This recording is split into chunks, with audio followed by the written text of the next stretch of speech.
साहब आपका आज बस्ती में स्वागत है सुल्तान देवी आवास की तरफ से। जी मैं आपसे जानना चाहता हूं कि जो आज आपकी बैठक 16 जुलाई को बस्ती में आयोजित की गई है तो ये किस संबंध में और किस स्तर की है, जैसे मंडल स्तर की या जिला स्तर की?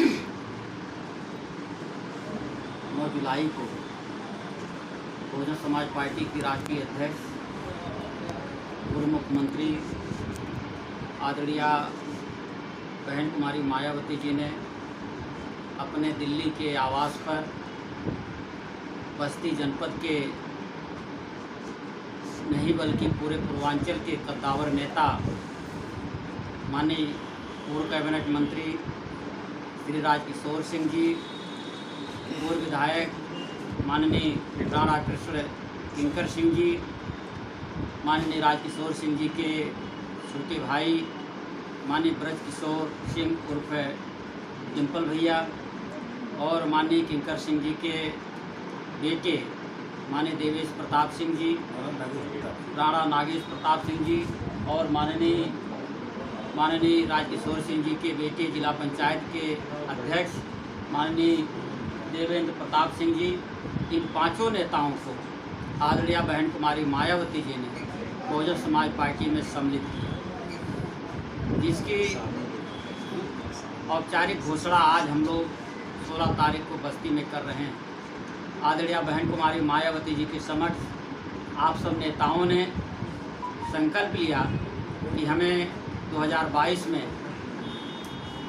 5वीं बार बहन जी को मुख्यमंत्री बनाना है।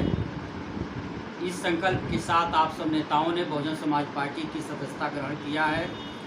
और आप सब लोगों के बहुजन समाज पार्टी में आने से बस्ती जिला ही नहीं बल्कि पूर्वांचल में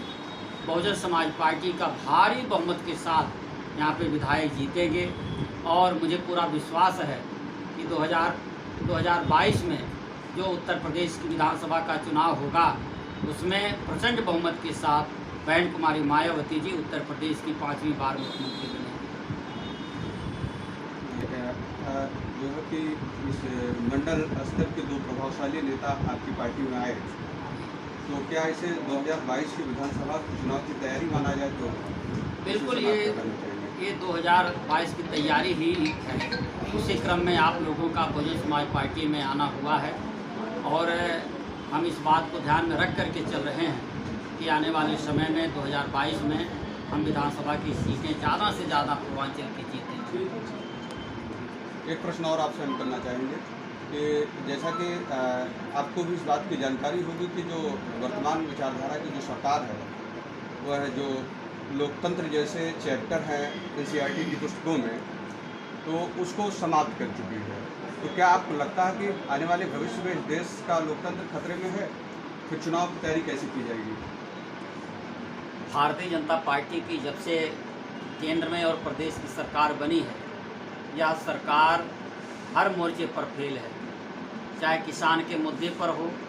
चाहे व्यापारियों के हित की बात हो, चाहे छात्र नौजवान के हित की बात हो, हर मुद्दे पर भारतीय जनता पार्टी की सरकार फेल हो गई है। और ये केवल गाय गोबर, पाकिस्तान, हिंदू मुस्लिम इन्हीं शब्दों के इर्द गिर्द ही उनकी पूरी विचारधारा घूमती है। और इस